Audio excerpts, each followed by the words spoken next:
Masa yang make oke.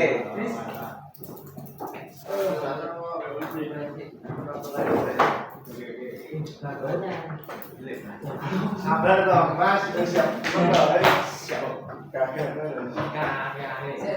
Ayo, sebelumnya assalamualaikum warahmatullahi wabarakatuh. Waalaikumsalam warahmatullahi wabarakatuh. Iya, Cok. Perkenalkan, nama saya Egy Maulana.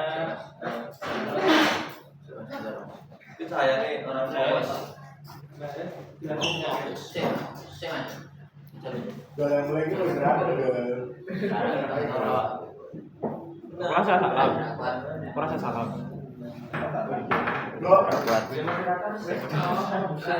Enggak lihat saya dari Solo. Soalnya Buat dikit aja. Raiso Vlog. Disuruh. Anjay. Ya, Be.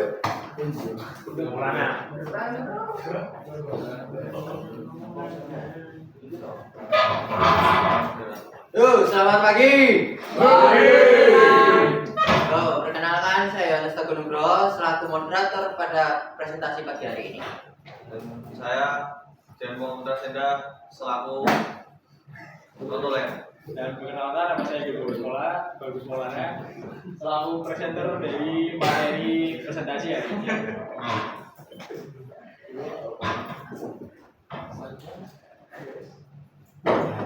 Jadi pengertian dari pemilihan bahan adalah proses sistematis menentukan material paling sesuai berdasarkan kombinasi persyaratan fungsional, praktik, lingkungan, ekonomi dari proses manufaktur. Merupakan salah satu tahap penting dalam perancangan dan manufaktur elemen mesin. Faktor penentu keputusan yaitu ada 4. Yang pertama, sifat mekanik, aspek ekonomi dan lingkungan, kemudian proses produksi manufaktur, dan ketersediaan material. Yang kedua, ada fungsi kunci pemilihan bahan. Yang pertama adalah keselamatan, menjamin kekuatan, kekakuan, dan keselamatan komponen. Yang kedua adalah daya tahan, yaitu memastikan ketahanan terhadap kehausan, korosi, dan kelelahan. Yang ketiga, manufaktur, memperhitungkan kemampuan bending, machining, dan welding. Yang keempat, efisiensi, mengoptimalkan biaya dan bobot untuk aplikasi tertentu. Dan yang terakhir, keberlanjutan, memperhatikan aspek lingkungan dan daur ulang. Klasifikasi utama bahan teknik. Jadi ada 5 struktur di sini teman-teman, yaitu ada berbagai bahan ya. Yang pertama adalah logam, terdiri dari baja karbon, baja paduan, aluminium, tembaga, dan titanium. Yang kedua adalah keramik, yaitu ada 2, termasuknya oksida dan karbida. Yang ketiga polimer, termoplastik, dan termoset. Yang keempat komposit, serat, dan matriks. Dan yang terakhir elastomer. Dan selanjutnya ini tertera ya spesifikasi baja karbon dan macam-macam baja.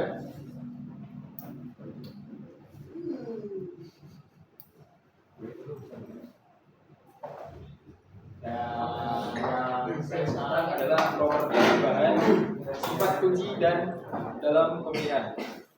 Ya, berbagai sifat di sini ada mekanik, kekuatan tarik, dan fisik, lalu kimia dari ketahanan korosi, stabilitas oksidasi, yang selanjutnya manufaktur, kemampuan dibentuk, besi, gelas, dan lingkungan.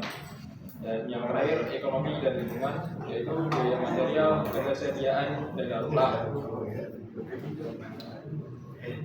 Dan sekarang yaitu standar dan komparasi material. Standarisasinya berfungsi untuk menyediakan klasifikasi, komposisi, dan sifat mekanik minimum. Nah itu contohnya adalah merujuk pada standar ASTM, ISO, DIN, GIS, atau standar pabrikan SAE atau IC. Keuntungan dan kekurangan baja dan aluminium. Aspek keuntungan baja yaitu adalah kekuatannya dan ketahapannya yang tinggi. Tapi kekurangannya adalah densitas lebih besar dan lebih berat.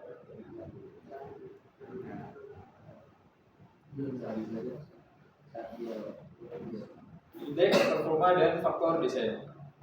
Indeks performa atau ASBY cards konsep itu digunakan untuk memilih bahan berdasarkan rasio properti tertentu. Tujuannya adalah memaksimalkan fungsi komponen dengan meminimalkan bobot atau biaya, misalnya memaksimalkan rasio kekuatan atau berat. Definisinya yaitu rasio antara kekuatan bahan dengan tegangan kerja. Dan tujuannya menjamin kekuatan, pengakuan, dan keselamatan komponen. Faktor yang mempengaruhinya ada 4 ya teman-teman ya. Ketidakpastian beban, variasi sifat material, dan konsekuensi kegagalan. Ada berbagai juga tantangan dalam pemilihan bahan. 1. Keseimbangan multi kriteria, tidak hanya sifat mekanik, tetapi juga harus mempertimbangkan aspek ekonomi, lingkungan, dan kemudahan produksi.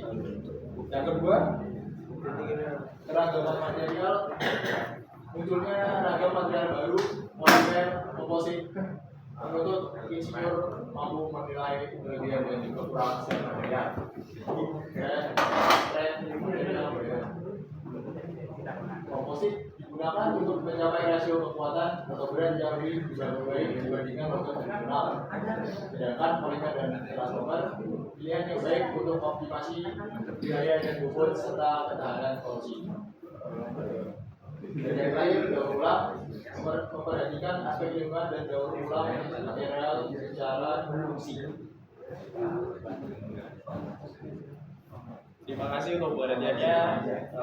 Dan sekarang mungkin saya buka untuk sesi tanya jawab ya.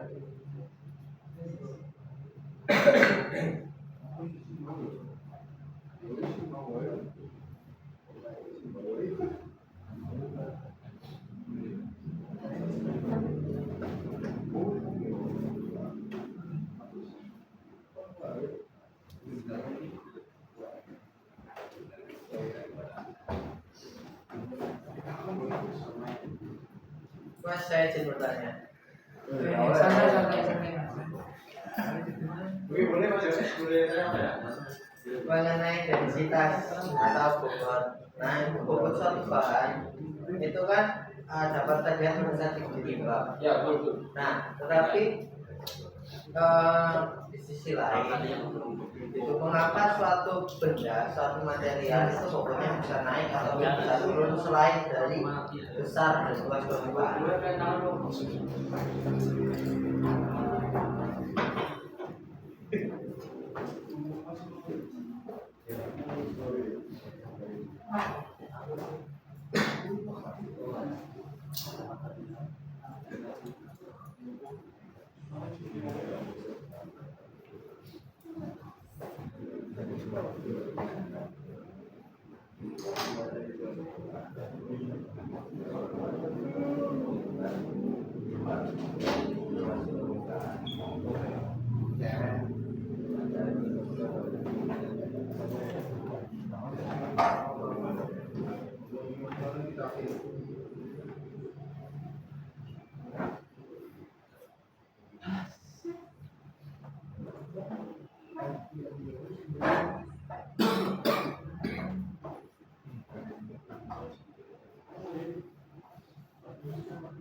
Jadi izin jawab dari pertanyaan Mas Yones ada 4 ya, yaitu penyebabnya perubahan bentuk deformasi, misalnya tata lihat menjadi bola atau kurus, terus luas permukaan dan permukaan saja sama tadi menjadi perubahan.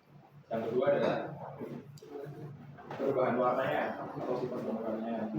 Seperti contohnya kayu dicat, warnanya berubah tapi luar dan bentuknya sama. Terus yang ketiga perubahan suhu atau energinya. Contohnya logam dipanaskan, lalu bisa membaik sedikit, tapi lebih penting lagi sifat konduktivitasnya, warnanya berubah meski perubahannya kecil sekali dan bentuknya. Terus yang keempat adalah perubahan struktur internalnya. Contohnya es menjadi air, perubahan bentuk seperti mencair ya. Terus yang kedua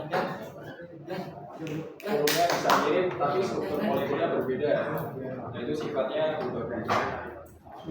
Itu Mas Yones. Oke, bentar Mas. Tadi Mas. Oke, sama-sama Mas Yones. Kalau Mas Jaki mau bertanya Mas?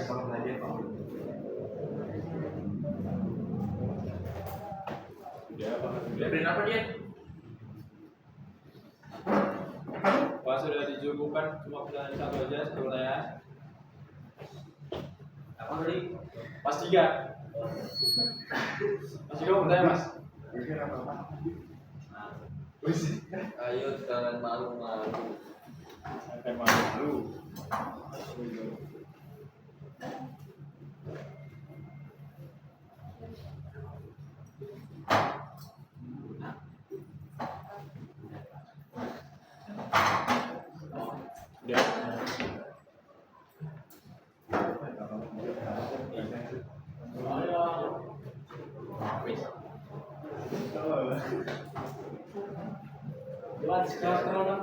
Scroll. Boleh, boleh. Scroll kita.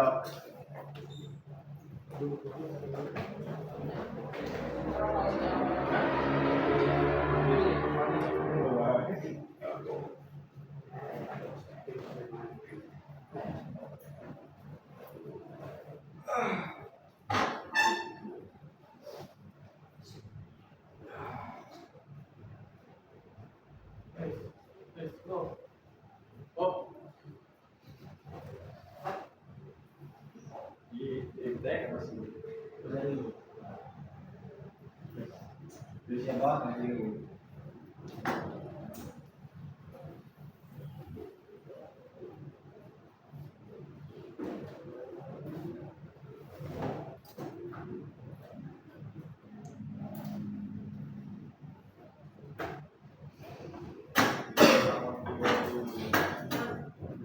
Jadi kan Mas, geser-geser Mas. Tahan, tahan.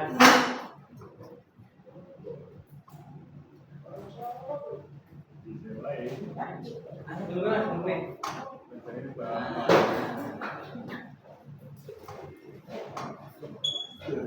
Ya, saya bahkan saya Dika Arya Saputra. Ya, Mas Tiga. Dengan NIM 24057324. Oke. Ingin bertanya kepada Mas Egel. Ya, boleh. Apa Mas? Pertanyaannya adalah, Ya. apakah ada potensi resiko kerusakan pada baja karbon dan baja panduan, dan bagaimana cara pencegahannya? Ya. Ya itu. Soal pada apa Mas? Boleh diulangi? Soal pada apa? Apakah ada potensi resiko kerusakan pada baja karbon dan baja paduan, dan bagaimana cara pencegahannya? Terima kasih.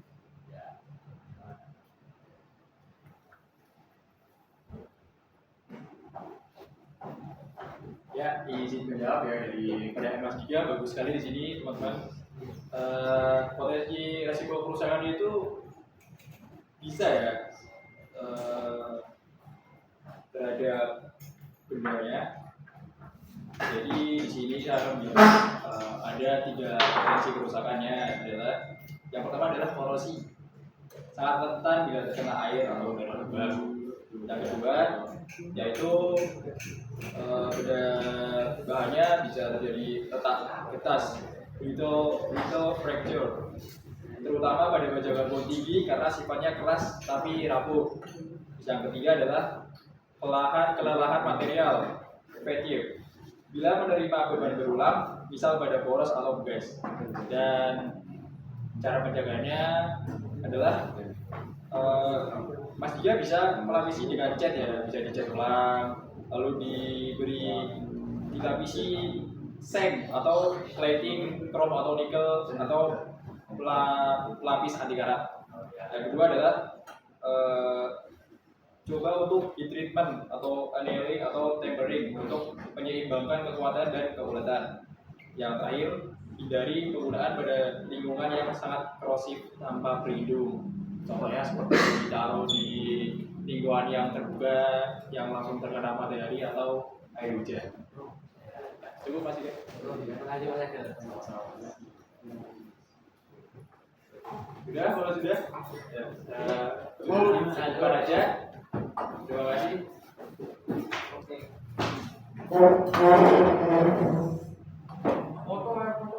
Sekian presentasi kali ini, terima kasih.